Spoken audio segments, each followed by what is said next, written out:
Start with the name of Allah, who is Rahman Rahim, Qadir Karim. My name is Mudakir Hussain. I study in class 7. Today my presentation topic is the atomic model. देखो मात्रा के बताने में atom is the smallest particle of matter.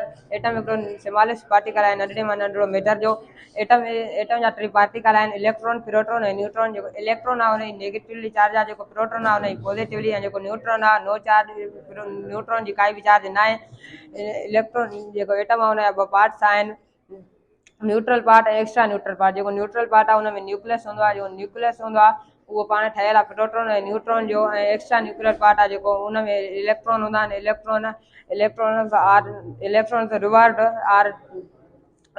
Revolve चेंज circular path or orbit जेके electron हूंदा आहिनि उहे हिन जे मथां हिन जे अंदरि इलेक्ट्रॉन हूंदा आहिनि इलेक्ट्रॉन हिन जे मथां रिवॉल्व कंदा आहिनि ऐं जेको एटम आहे